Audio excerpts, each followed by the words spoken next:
Welcome students. In previous class you have learnt about osmosis, diffusion and active transport. Now you see the picture here. During photosynthesis the plants produce their food as glucose, which is stored in the form of starch. This starch is transported in the form of a sucrose solution through the phloem upwards and downwards to all parts of the plant, including its roots. This is also called translocation of solutes of food. Now see the next picture here, this diagram, root system of a plant. The root system of plants consists of a main root which gives out lateral branch or lateral roots. The lateral roots bear a large number of fine outgrowths called root hairs. Here you see main root, lateral root here and root hairs. The lateral roots bear a large number of fine outgrowths called root hairs. Here you see the root hairs. Now, root hairs are the extensions of the outer or epidermal cells of the root. So, here this is a magnified view of a root hair. Here, root hair, highly magnified. It is a long extension of an epidermal cell of the root. This cell, being a plant cell, has an outer cell wall and an inner cell membrane. The outer cell wall is rigid and the inner cell membrane encloses the nucleus, cytoplasm and its contents. See, outer cell wall here and inner cell membrane here, cell wall, cell membrane, cytoplasm and nucleus. The cell wall is said to be freely permeable as it allows all substances to pass through it. The cell membrane is semi-permeable. It allows the water molecules to pass through it but prevents the entry of any larger molecules. This feature of the cell membrane facilitates the movement of water molecules from the soil into the root cells. The cell sap in the root hair cell is said to be of a high concentration as it contains more solutes compared to the surrounding soil water. This promotes water absorption. So, absorption of water by root hair from the soil occurs by osmosis. Now, speciality of root hairs. You see, the root hairs are well suited for absorbing water from the soil in three ways. First, the numerous root hairs provide a large surface area. More the surface area, greater is absorption. Now, second, root hairs contain cell sap which is of a higher concentration than the surrounding soil water. Here, root hairs contain cell sap which is of a higher concentration than the surrounding soil water. Now, next, the cell wall is freely permeable, that is, permits movements of all types of substances, but the cell membrane is semi-permeable. It allows only some substances to pass through it. Here, The cell wall is freely permeable. The cell membrane is semi-permeable. Now next, you see the diagram here. Water and minerals entering into the root hair. This is root hair, and see the direction here. Notice this diagram also. Soil, water molecules. These are water molecules. This is root hair. Now, absorption of water by root hair from the soil by osmosis here. And then cell to cell movement of water by osmosis here. And this is xylem vessel.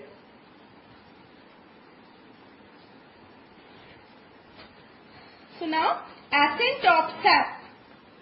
The water is absorbed by the root hairs from the surrounding soil by osmosis. It then moves into the inner cells of the root by cell-to-cell diffusion and osmosis to reach the central xylem, which continues upward into the stem and the leaves. This upward movement of water and minerals is called ascent of sap. Water and minerals called sap. So this upward movement of water and minerals is called ascent of sap. So ascent of sap means you can say upward movement of water and minerals in the plant. Or you can say it is a process of rising up of water and minerals from roots to tip of leaves through xylem. Now, root pressure. Root pressure. Pressure developed in the roots due to continuous inward movement of water. So, root pressure, it is the pressure developed in the root due to the continuous inflow of water because of cell-to-cell osmosis. As a result of this pressure, water enters the xylem vessel and helps in pushing the plant sap upwards. Thus, root pressure is one of the forces which contributes to the ascent of sap through the stem into the leaves up to a certain height. Now, transpiration. You see here, transpiration, water absorbed by roots, water travels through plant, water evaporates from leaf surface. Here, you know that plants continuously absorb water through their roots. This water is sent up through the stem to all parts of the plant, including the leaves. Only a little amount of water is either retained in the plant or utilized by it in photosynthesis. The rest of it gets evaporated into the atmosphere as water vapor through the stomata present in the epidermis of the leaves by a process called transpiration. So, you see here stomata. Stomata means the surface of the leaf has tiny pores called stomata. You see here tiny pores, stomata, open stomata, closed stomata. Here, these are guard cells, these tiny pores, these are stomata. You see here, open stomata, closed stomata. Here,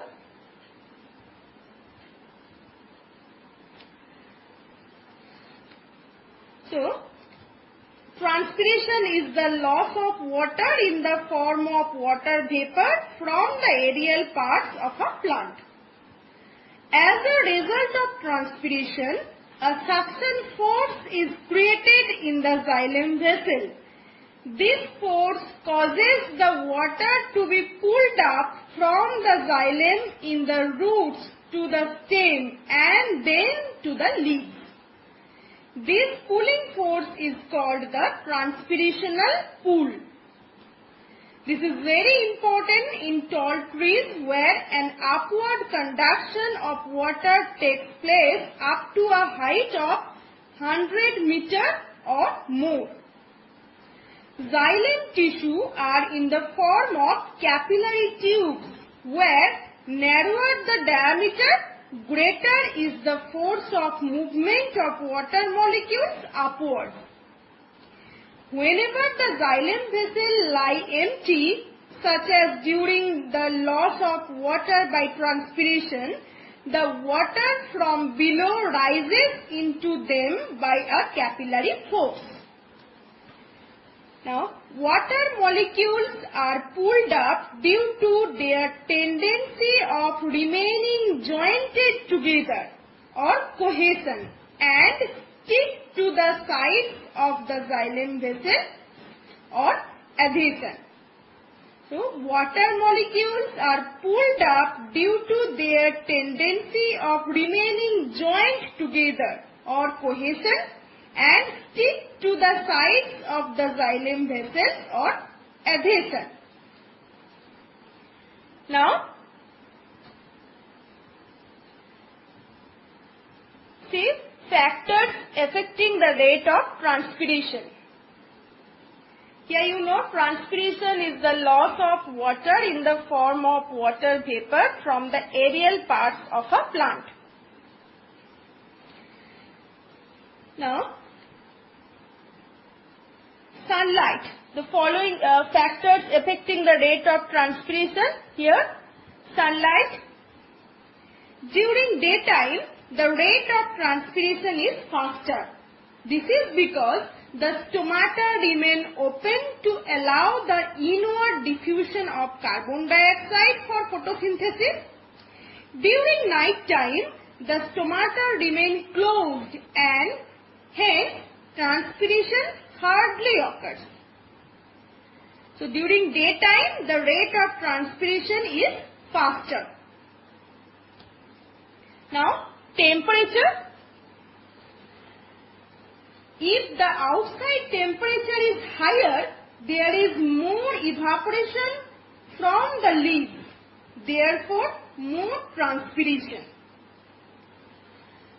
So, transpiration is faster on hot summer days due to faster evaporation of water. So, transpiration increases with the rise in temperature. Now, wind. Transpiration is more when the wind is blowing faster as water vapor moves away faster from the surface of leaves. Now, transpiration is more when the wind blows faster as the water vapor gets removed faster from the leaves. Now next, humidity. See, humidity, high humidity means more water vapor in the air. High humidity means more water vapor in the air. Transpiration is less when there is high humidity in air. So transpiration is reduced if the air is humid. Air cannot hold any water molecules when it is already laden with moisture. Now, next, importance of transpiration in plants.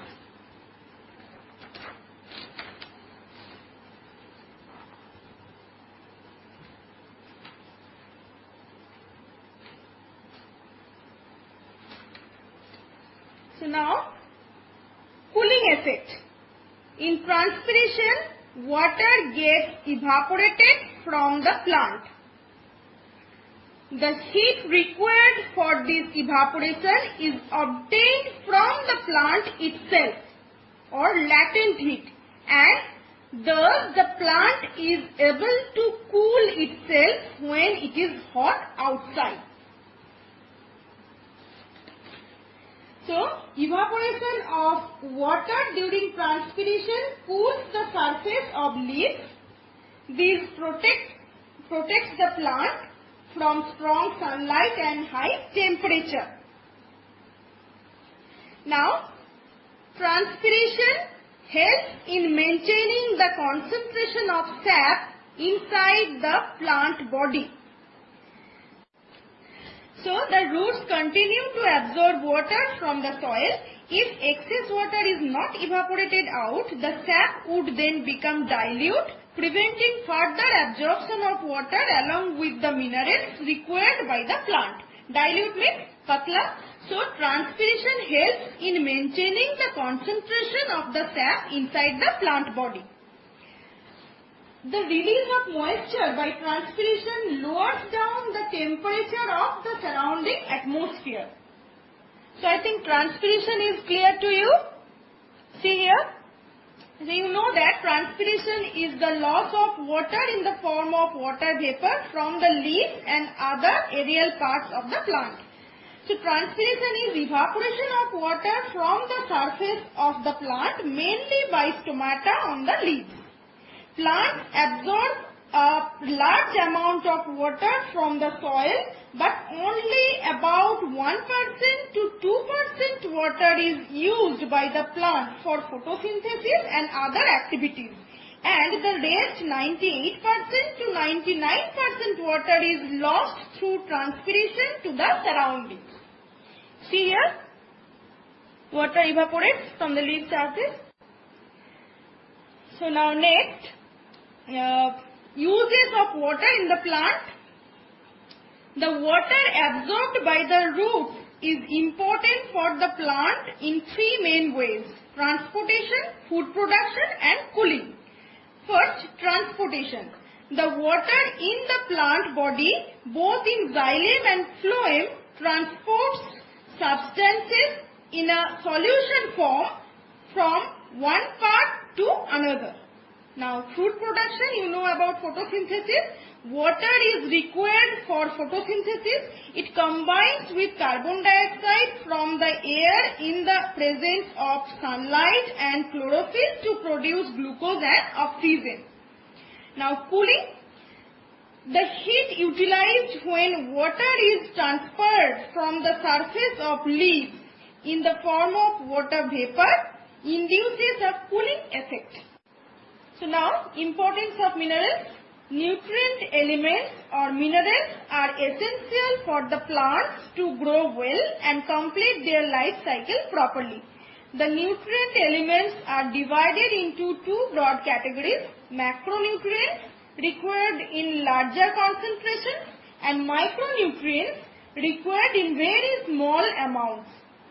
So, macro means large, micro means small. Macronutrients required in large quantities, micronutrients required in small quantities. See, micronutrients required in very small amounts. All of them are obtained from the soil. Now, macronutrients and micronutrients for the plant. See, nutrients role in the plant, major deficiency symptoms. So, for macronutrients, nitrogen, phosphorus and potassium. Micronutrients, iron, manganese and zinc. So, macronutrients, nitrogen, role in the plant, major constituent of all proteins. Deficiency symptom, yellowing of leaves, wrinkling of cereal grains. Now, phosphorus, role in the plant, constituent of cell membrane and certain proteins. Deficiency symptoms, purple and red spot on leaves, delay in seed germination. Now potassium, role in the plant, more abundant in growing tissues, involved in the opening and closing of stomata. Deficiency symptoms, poor growth with reduced rate of transpiration. Now micronutrients, iron, role in the plant, constituent of some proteins. Deficiency symptoms, yellowing of leaves. Manganese, role in the plant, constituent of some enzymes. Deficiency symptom, yellowing of leaves with grey spots.